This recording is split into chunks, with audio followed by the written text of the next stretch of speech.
성관계 동영상을 불법으로 촬영 유포하고 술에 취한 여성을 집단 성폭행한 혐의로 기소됐던 가수 정준영 씨 그리고 최종훈 씨에 대한 첫 번째 공판이 어제 이뤄졌습니다. 어떤 내용들이 나왔습니까? 네, 아시다시피 버닝썬 사건의 예. 여파이죠. 서울중앙지법의 형사 29부에서는 이들의 성폭력 범죄에 처벌에 관한 특례법입니다. 특수중간간이죠. 네.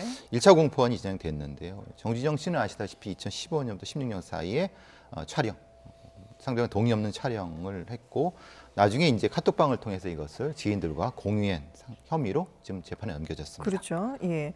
그런데 앞서서는 이게 죄송하다라고 하면서 대국민 사과까지 했었는데 재판정에 선 두 사람 모두 이 집단 성폭행 혐의는 부인을 했다고 해요. 근데 이제 범죄 사실이 여러 가지 있는데 네.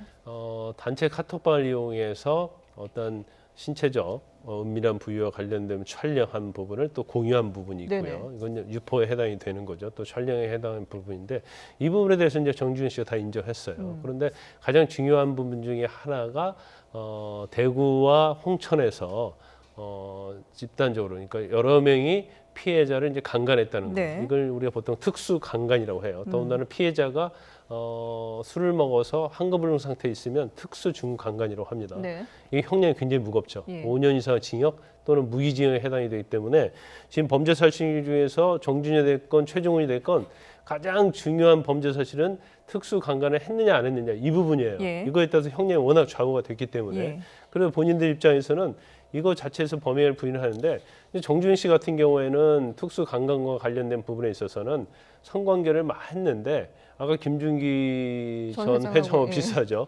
합의에 의한 성관계였고 그다음에 술에 취해 있지 않았기 때문에 한급불능 상태가 아니었다 이렇게 주장을 하고 있고 근데 최종훈 씨는 아예 3년 전이라서 기억이 없지만 네. 아예 성관계 자체가 없었다. 그렇게 얘기를 하면서 만약에 하나라도 이제 예. 정준영 씨는 성관계는 있었다고 얘기를 네네. 하잖아요.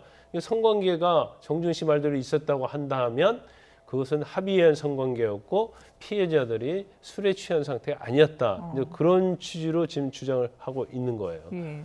근데 이게 최종훈 씨 측의 논리가 좀 이해가 잘 안 되는데 성관계 사실이 없었다라고 주장을 하면서 만약에 있었다 하더라도 가정을 하는 이유는 그렇죠. 뭐예요? 만약 예. 성관계가 없으면 없는 거고 있으면 그러게요. 있는 거잖아요. 예. 근데 그런 것 같아요. 이제 본인 입장에서는 이제 성관계가 없었다고 하면서 이제 기억을 핑계를 대면서 네. 3년 전 일이라서 기억이 잘 나지 않는다. 근데 사실은 3년 전 일이라 할지라도 이런 일반적인 그건 남녀 관계가 아니잖아요. 예. 이건 굉장히 비법률적이고 유법적이고 그런 상황 자체를 보면 특수한 상황이기 때문에 기억이 안 날 수 없다고 보거든요. 그런데 자신이 만약에 하지 않았다고 했는데 정준영 씨가 했다고 하니까 네.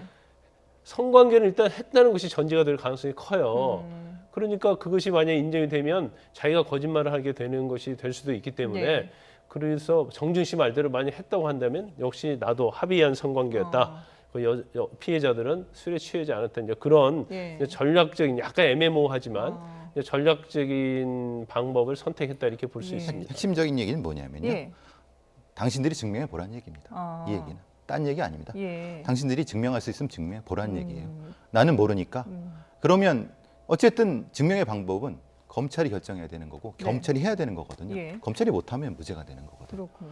이게 굉장히 어떻게 보면 우리 국민들께서 보시면 굉장히 건방지고 오만해 보이지만은 전략상으로 변호사님 말씀하신 것처럼 그게 그 전략이 효과적인 되는 거죠. 전략이라고 볼 수 있겠군요. 근데 거기다가 지금 이 사건이 그때 당시에 문제가 됐던 이유가 이들의 단톡 그 방이 그대로 이제 살아 있으면서 이게 알려지면서 문제가 된 거잖아요. 근데 이 부분이 위법하다 이렇게 지금 주장을 하고 있어요. 그 버닝썬 사태를 기억하실지 모르겠지만은 사실은 이게 터지게 된 것이 그 황금폰이라고 하는 그렇죠. 것을 예. 수리하는 과정에서 수리 기사에 의해서 유출이 됐는데 네. 그게 적법하게 압수수색을 통해서 나온 것이 아니라 어떤 형태인지 모르겠는데 그 사람들에 의해 혹은 그 사람에 의해서 나왔고 그것이 이제 국민권익위원회의 공익제보가 형태로 됐기 때문에 네네. 그 과정 자체가 개인정보보호법을 위반한 것이 아니냐. 그러니까 예.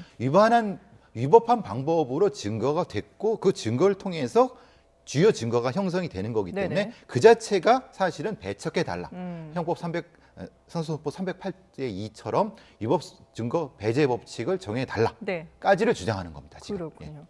자, 지금 어제 이 첫 번째 공판에서부터 이렇게 양측의 입장이 팽팽하게 맞서고 있는 그런 상황이기 때문에 앞으로 재판 과정도 조금 더 지켜봐야 될 것 같습니다. 네, 오늘 말씀은 여기까지 듣도록 하겠습니다. 김광삼 변호사 그리고 배상훈 전 서울경찰청 심리분석관과 함께했습니다. 고맙습니다.